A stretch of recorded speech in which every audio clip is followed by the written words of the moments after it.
Hey guys, back for another video today. So it's going to be ramping up, doing some videos here and there. I'm not going to get too crazy with the politics. This point, we're going to talk about some stuff, some cultural stuff that I find interesting every once in a while. We see Anthony Joshua, who's actually African. I think he's from Nigeria. And if I remember correctly, Israel Adesanya is also from Nigeria, or they're both they're both ones that they're citizens, right? Adesanya is a New Zealand citizen, and Anthony Joshua is a British citizen.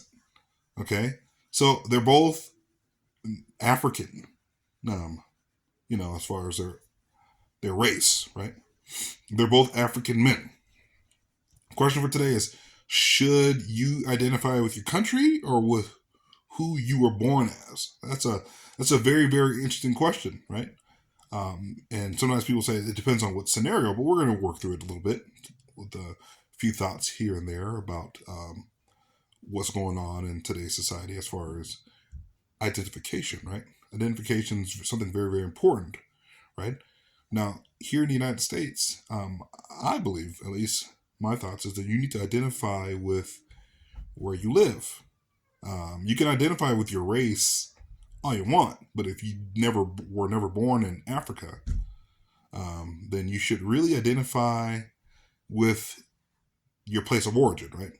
So Adesanya, I think he was born in Nigeria, right? And I think if I remember correctly, Anthony Joshua was born in the UK. Hopefully, you tell me if I'm wrong or not. But with Adesanya, he loves to identify as New Zealander, right? When he wasn't born in New Zealand, he'll say, "Man, I'm from New Zealand." He'll use the accent, as well. And people who live a certain place for a very long time will pick up that accent, right? It's just like how my voice is, right? If I lived down south in Georgia, where I was born from, I probably have more of a southern accent. The only time you actually ever hear it come out is when I'm mad. They can tell. They're like, "Oh yeah, this guy's black," when I'm mad.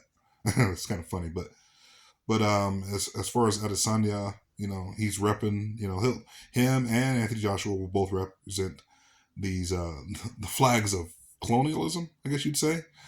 Now there's a lot that goes into certain things, right? A lot of people on the white side would say, well, if we hadn't brought you to the United States as slaves, you guys would still be living in mud huts, and whales and hunting on safaris, right? You guys haven't done nothing to advance your own culture. I've heard people use that as well. Now, if you go over to Africa, right, you see a lot of Pan Africans. I hear, Umar Johnson, some of these people who are Pan African, they'll say, "Hey, man, I'm for the people. I'm for Africa," but they'll live here in the United States, right? Um, and they'll enjoy the wealth and all the freedoms that they have.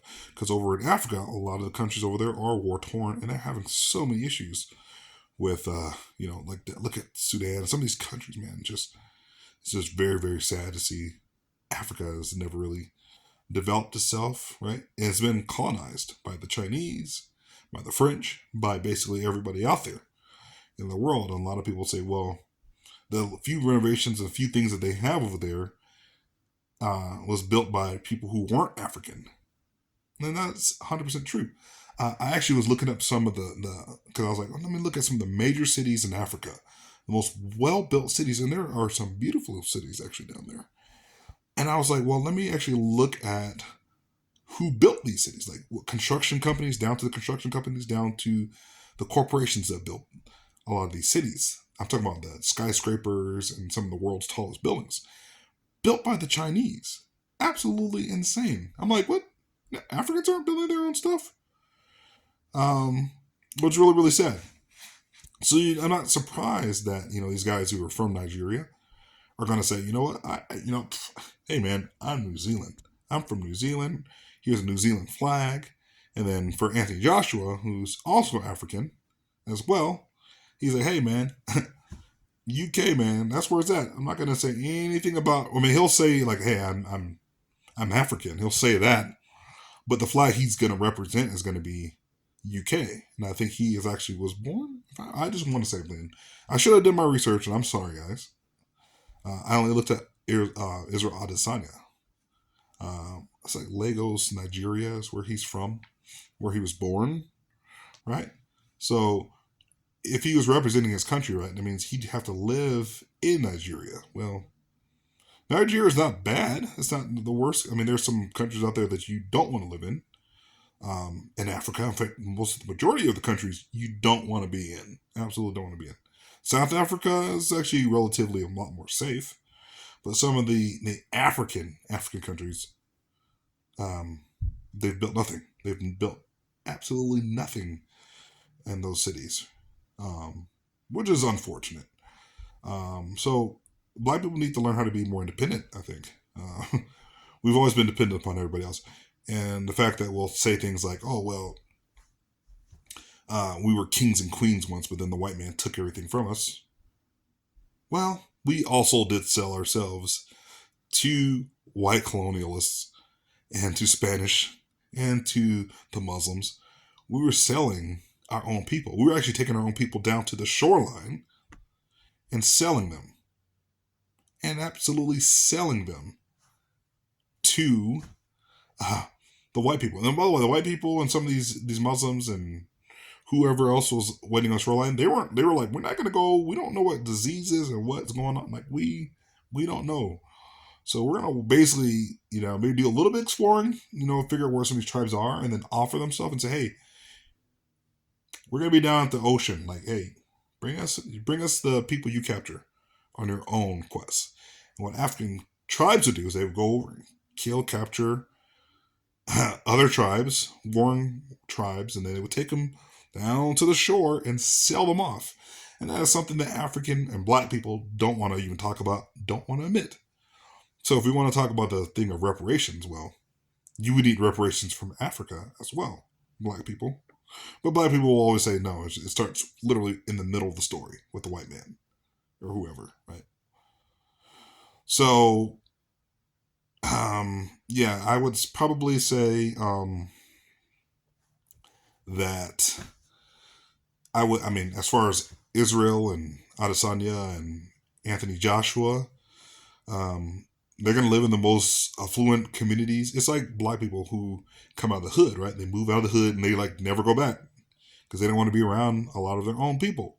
Snoop Dogg, T.I., not really T.I. T.I. is known to be actually just in the hood, just hanging out. He's got I think if I remember correctly, down in Georgia, he's got like a car shop or parts. And he hangs out there like relatively every once in a while. He'll come down there, So he lives within the community. But most black rich people, LeBron James, you're not going to see LeBron James hanging out in Akron just for the fun of it. He may go down there and do a visit or do documentary with fanfare and people with cameras following him. He ain't going to live in the hood. No way. He's going to live in the nicest parts. Even when he was in Cleveland, he's like, no, done, out. See you guys. So most people who gain wealth, whether you're black, white, candy, striped, Puerto Rican, are going to move out of poor neighborhoods. And with your wealth, as it skyrockets or escalates, you're going to move to more affluent neighborhoods, affluent countries that have, a written language and live in basically white communities. That's what most black people do when they leave the hood. They move to white communities. They don't move back to black communities. Guaranteed, none of them do.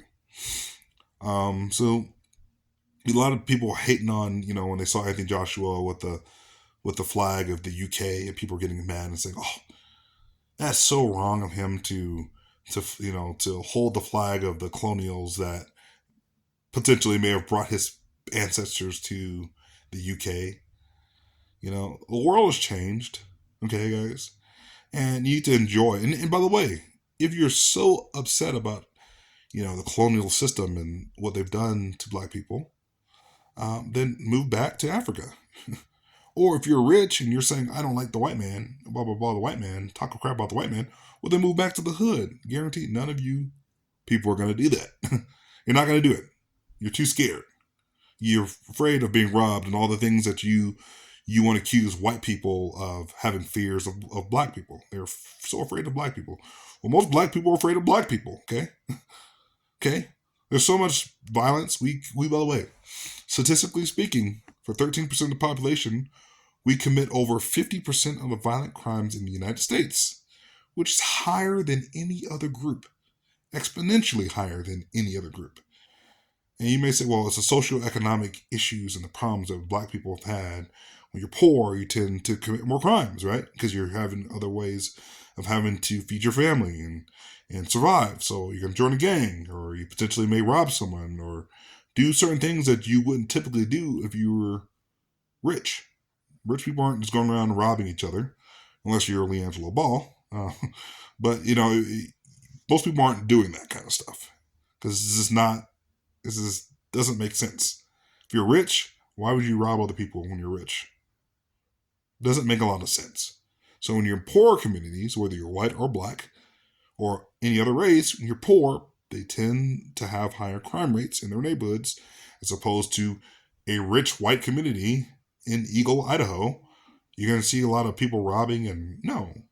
You're going to see a lot of more issues in some of the poor neighborhoods or communities. Out here, I'm kind of talking about Idaho, but some of the poor neighborhoods would be like Caldwell. I've lived out in Caldwell. I've lived out in Nampa, right? And cops were just everywhere all the time. Even here in Meridian, which is more lean towards middle class, in my neighborhood right here, like the complex I live in, cops are here like every couple days. Someone beat somebody else up. Someone's got drugs. Someone's holding someone else at gunpoint. Okay, so and I'm living in Meridian, which is considered middle class. So, like I said, no one in their right mind stays within a poor area. They move to more affluent, richer areas. So, people out there who are complaining about colonialism, you're enjoying the fruits of colonialism, buildings and engineering and computer science and stuff like that. You have a phone, a smartphone in your hand was not developed by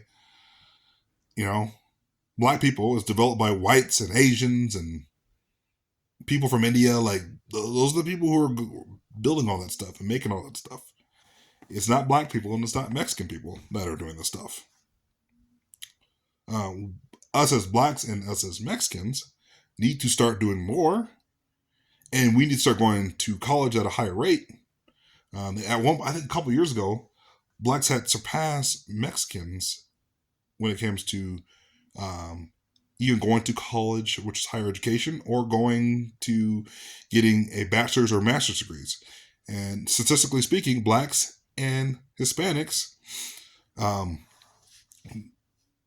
do not go towards, I call the STEM fields, as much as whites and Asians and people from India and people from other countries, certain other countries.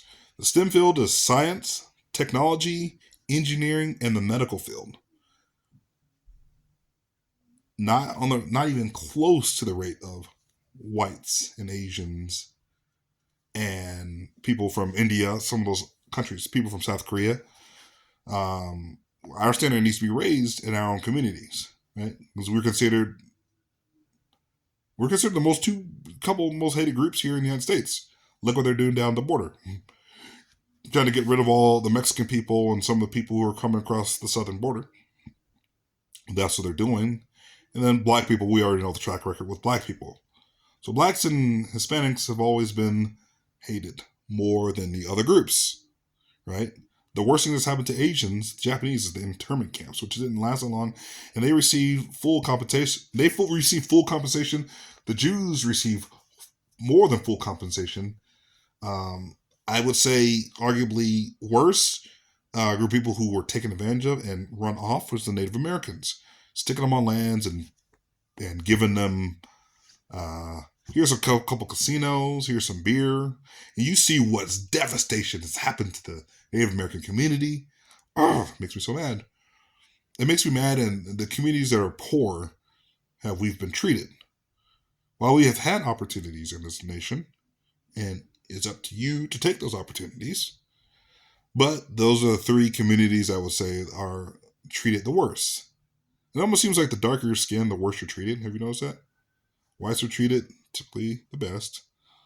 You know, Asians, and then kind of on down the line. Although people from India have been known to get their education, and their test scores are actually pretty high, actually, really really high.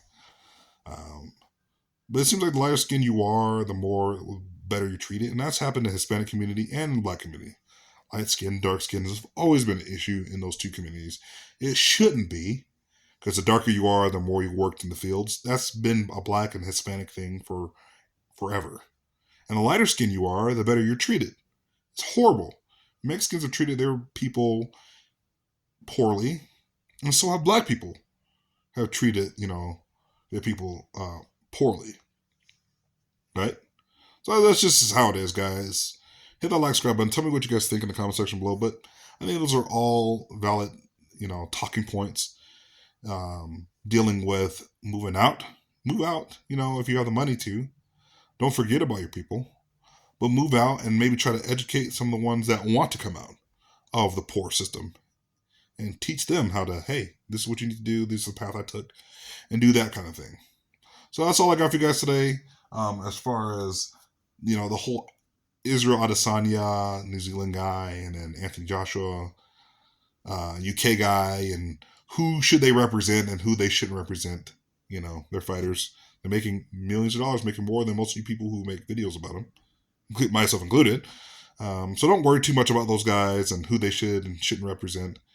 You guys are just making a mountain out of a molehill. This is all I'm going to talk about that. Last 17 minutes talking about that. But that's all I got for you guys today. Hit that like, subscribe button, leave some comments below, and tell me what you guys think. I'm really interested to know what you guys think. Like, subscribe, share. Peace.